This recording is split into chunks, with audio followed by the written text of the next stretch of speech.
కన్యవారికి గనక చూసుకున్నట్లయితే మీకు లాభస్థానంలో రవి గురువు. ఒక రకంగా చెప్పాలంటే లాభస్థానంలో రవి గురువు కలవడం మంచిదే. కాకపోతే ఇక్కడ ఏంటంటే జీవాత్మ సంయోగం లాభస్థానంలో ఉండడం మంచిదే. కాకపోతే గురువు ఇక్కడ అస్తంగత్వ దోషంలోకి వెళ్తున్నాడు. అంటే కంబస్ట్ అంటాము జన్మజాతకానికి సంబంధించింది. అయితే గోచారంలో వాడేటువంటిది మౌఢ్యమే అని వాడుతూ ఉంటారు.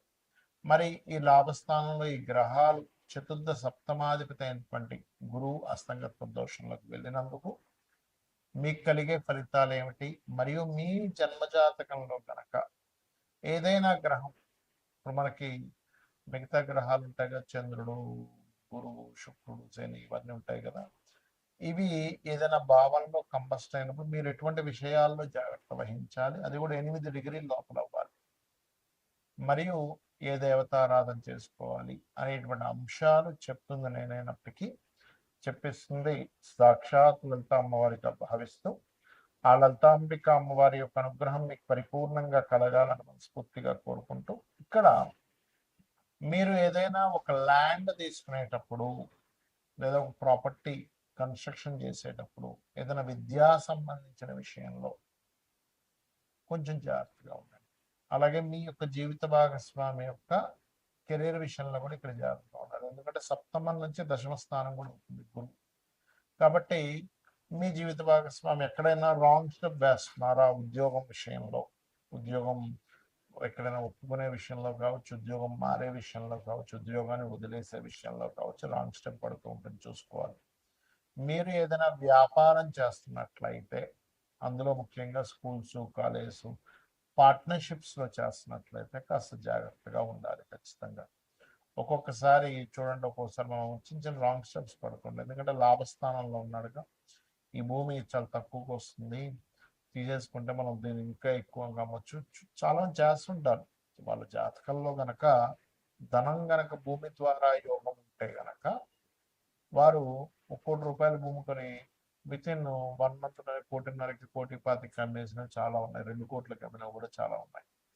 అంటే ఒక్కొక్కసారి ఏమవుతుందంటే వాళ్ళ టైం బాగుంటేనేమో ఆ రకంగా అవుతుంది, టైం బాగున్నప్పుడు మళ్ళీ అదేదో కబ్జా ల్యాండ్ అవ్వడం. కాబట్టి మీరు ల్యాండ్స్ తీసుకునేటప్పుడు, ఏదైనా కోర్స్ చేసేటప్పుడు, ఏదైనా బిజినెస్లో ఎక్కువ లాభం వచ్చేస్తుందని పార్ట్నర్స్ ఎవరైనా చెప్పినటువంటి విషయాల్లోని, పార్ట్నర్షిప్ చేసేటువంటి విషయాల్లోని కొంచెం ఆలోచించి నిర్ణయం తీసుకోండి. ఇక మీరు నిత్యము చేయవలసిన దేవతారాధన వెంకటేశ్వర స్వామి యొక్క ఆరాధన చేయండి. శుక్రకేతు రవి శని గ్రహాల దగ్గర దీపారాధన చేయండి అనే విధానం ఉంటుంది. ఇక్కడ ఈ గోచారంలో రవి 8 డిగ్రీస్ లోపల కనుక ఏదైనా గ్రహంలోకి వస్తే ఆ గ్రహాన్ని హస్తగతం చేసుకుంటాడు. ఎక్సెప్ట్ రాహు, కేతు ఆర్ బుధుడు కూడా కొంతవరకు ఎగ్జంప్షన్స్ ఉంటాయి. ఎందుకంటే బుద్ధికారకుడు బుధుడు ఎందుకు కనెక్ట్ అవ్వడు, అంత అస్తంగత్వ దోషంలోకి వెళ్ళిపోలేడు రవితో. మిగతా గ్రహాలన్నీ కూడా అస్తంగత్వ దోషంలోకి వెళ్తాయి. ఒకవేళ మీ జన్మజాతకంలో గనక ఈ గ్రహస్థితి అస్తంగత్వ దోషంలోకి వెళ్ళినట్లయితే ఒక ఫలితాలు వస్తాయి. గోచారంలో సహజంగా ఇప్పుడు దీన్ని మౌఢ్యమి అని కూడా అంటూ ఉంటారు. మౌఢ్యమి సమయంలో ఏంటంటే గృహ ప్రవేశాలు, గృహ నిర్మాణాలు, వివాహాలు, లేకపోతే ఏదైనా కొత్తగా ఏదైనా పని, ఒక ఆఫీస్ పెడుతున్నాము, ఇటువంటివి చెయ్యరు సర్వసాధారణంగా. ఇంకా రెగ్యులర్గా పాటించేటువంటి, ఇప్పుడు రెగ్యులర్గా జాబ్ మారాలి, దానికి మౌఢ్యమితో సంబంధం లేదు, గుర్తుపెట్టుకోండి. కాబట్టి ఆల్రెడీ కన్స్ట్రక్షన్ నడుస్తున్నప్పుడు మీరు మధ్యలో మౌఢ్యమే నడుస్తుంది కదా అని ఆపాల్సిన పని లేదు. సో ఇవి ప్రధానంగా గుర్తుపెట్టుకోండి. అయితే ఈ మౌఢ్యమే యొక్క ప్రభావం తగ్గడానికి అందరూ కూడా సూర్య నమస్కారాలు చేసుకోవడం మంచిది. అయితే ఇక్కడ మీ పర్సనల్ చార్ట్లో కనుక మిగతా గ్రహాలు ఏవైనా మౌఢ్యమి దోషంలో ఉంటే ఏమిటి? సర్వసాధారణంగా మౌఢ్యమి దోషంలో మొట్టమొదటిగా మనం చూసుకుంటే చంద్రుడు అమావాస్య సమయంలో రవికి దగ్గరగా ఉంటాడు. అమావాస్యకి దగ్గరలో పుట్టినటువంటి వారు ఎవరైనా సరే స్వయం పాకం మీరు ప్రతి అమావాస్యకి పెద్దల కోసం, పితృదేవతల కోసం ఎంత స్వయం పాకం ఇస్తుంటే మీ లైఫ్ అంత బ్రైట్గా తయారవుతుంది. మానసిక రుగ్మతలు కూడా తగ్గుతాయి. ఎందుకంటే చంద్రమా మనసో జాత అంటారు కాబట్టి చంద్రుడికి సంబంధించినటువంటి ఆ బలం అనేటువంటిది పెరగడం జరుగుతుంది. ఇక రెండవది, కొన్నిసార్లు కుజుడు చాలా క్లోజ్ కంజంక్షన్లో ఉంటాడు. అయితే కుజుడు రవి కలిసి ఉన్నప్పుడు ఏంటంటే సర్వసాధారణంగా కొంచెం హైపర్గా ఉండడం మనుషులు ఇట్లాంటివి జరుగుతూ ఉంటాయి.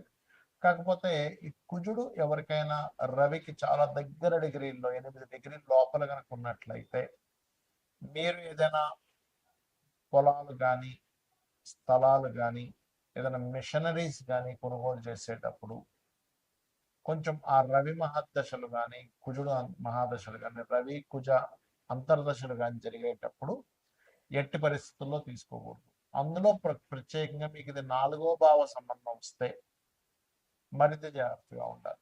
ఎందుకంటే 4వ భావంలో ఏదైనా గ్రహం కంబస్ట్ అయినా కూడా ఆ పర్టికులర్ మహాదశలు అంతర్దశలు వచ్చేటప్పుడు ప్రాపర్టీస్ తీసుకోవడము. అయితే ఇక్కడ గ్రహం బట్టి కూడా ఉంటుంది. ఇప్పుడు చతుర్థ స్థానంలో బుధుడు కంబస్ట్ అయ్యాడు అంటే బుధుడు పెద్దగా కవ్వడం చెప్పాను. శుక్రుడు అయ్యాడు ఉదాహరణకి. అప్పుడు గృహ నిర్మాణం చేస్తున్నప్పుడు ఫ్యాషన్ రిలేటెడ్ సంబంధించింది ఏదైనా మీరు కోర్స్ చేస్తున్నారు, అది అప్పుడు ఇబ్బంది అనమాట. ఆ రకంగా ఒక్కొక్క గ్రహం కనుక చూసుకున్నట్లయితే బుధుడైతే ఎలాగో అవ్వడం చెప్పుకున్నాము. గురువు కనుక కంబస్ట్ అయ్యాడు ఎవరికైనా, అప్పుడు అది పర్టికులర్గా పంచమ స్థానంలో కంబస్ట్ అయ్యాడు. ఆ టైంలో మీరు ఐవీఐలు ఐయుఐలు ఐవీఎఫ్లు ఇలాంటివి చేయించుకుంటున్నారు. సంతానం కలగకపోతే చేయించుకుని ఉంటారు చాలామంది. సో అలాంటివి మీకు మహాదశ అంతర్దశ అంటే రవి అంతర్దశ లేదా రవి మహాదశ గురు అంతర్దశ గురు మహాదశలు నడిచేటప్పుడు ఏమవుతుందంటే సంతానం విషయంలో మీరు వెచ్చించినటువంటి మనీ కానివ్వండి, పడినటువంటి శ్రమ కానివ్వండి, పాపం అక్కడ ఫ్రూట్ఫుల్ అవ్వకుండా ఉంటూ ఉంటుంది. సో గురువు కనుక ఇలా అయినప్పుడు మంత్ర సాధన చేసేవాళ్ళు, ఇంకొంతమంది పాపం గురువు కంబస్ట్లో ఉన్నప్పుడు తెలియక ఆ పర్టికులర్ టైంలో ఉపనయనాది సంస్కారాలు కూడా చేస్తూ ఉంటారు. పర్టికులర్గా ఈ యొక్క గురువు మౌఢ్యంలో ఉన్నప్పుడు ఉపనయనాది సంస్కారాలు కూడా చెయ్యరు. ఎందుకంటే గురువు యొక్క దృష్టి భూమి మీద రవి యొక్క అస్తంగత్వ దోషం మౌఢ్యమి దోషం వల్ల పడట్లేదు. ఆ కిరణాలు పడనప్పుడు అది వేస్ట్ అవుతుంది. అదే రకంగా ఇప్పుడు ఈ గురువు అస్తంగత్వంలోకి లేదా మౌఢ్యం దోషంలోకి వెళ్ళినందుకు మరలా ఒకసారి మనం ఆల్రెడీ గతంలో చాలాసార్లు చెప్పాము, ఒక 50 సార్లైనా బంగారం అప్ అండ్ డౌన్స్ అవుతూనే ఉంటుందని చెప్పాము. కాబట్టి ఏంటంటే ఈ యొక్క గోల్డ్కి సంబంధించింది ఏదైతే ఉందో ఇది కొంచెం స్ట్రక్ అవ్వడం కానీ కొంచెం అప్ అండ్ డౌన్స్ అవ్వడం ఎక్కువ తీవ్రత చెందుతూ ఉంటుంది ఇక్కడ. ఇక బాగా తగ్గడం లేదా బాగా పెరగడం లాంటివి కూడా జరుగుతాయి ఈ అస్తంగత్వ దోషం వల్ల. ఇక అదేవిధంగా శుక్రుడు ఎవరి జన్మ జాతక చక్రంలో అయినా శుక్రగ్రహం కనుక పర్టికులర్గా సప్తమ స్థానంలో కనుక అస్తంగత్వం అయింది లేదా 12వ స్థానంలో కంబస్ట్ అయింది, గ్రహం కంబస్షన్ అంటారు దాని ఇంగ్లీష్లో, తెలుగులో అయితే అస్తంగత్వ దోషము అంటారు. సో ఆ రకంగా ఎవరికైనా శుక్రుడు అయితే పర్టికులర్గా పురుషులకి అయితేనేమో స్పర్మ్ కౌంటింగ్ తగ్గుతూ ఉంటుంది 12లో అయితే కనుక, లేదా సప్తమంలో అయినా వివాహం అవ్వడానికి కష్టం అవ్వడము, స్త్రీలకైతే కొంచెం ఎక్కువ జ్వరం రావడము, మరియు అదేవిధంగా వివాహ సంబంధించిన విషయాలు ఇబ్బంది అవ్వడం, ఏదైనా వాహనం కొనుగోలు చేస్తూ ఉంటే పర్టికులర్గా శుక్రుడు 4లో కంబస్ట్ అయితే కనుక వాహనం కొనుగోలు చేసేటప్పుడు లేదా గృహం కొనుగోలు చేసేటప్పుడు చూసుకొని కొనుగోలు చేయాలి. వీలైనంత మట్టుకు వాళ్ళ పేరు మీద వాహనాలు గృహాలు లేకపోవడం మంచిది. ఉదాహరణకు చతుర్థంలో కేతు ఉన్న చతుర్థ స్థానం పాడైనా చతుర్థాధిపతి పాడైనా వాళ్ళ యొక్క జీవితంలో వాళ్ళ పేరు మీద వాహనం కానీ గృహం కానీ తీసుకోకుండా ఉంటే వాళ్ళకి చాలా బాగా కలిసి వస్తుంది.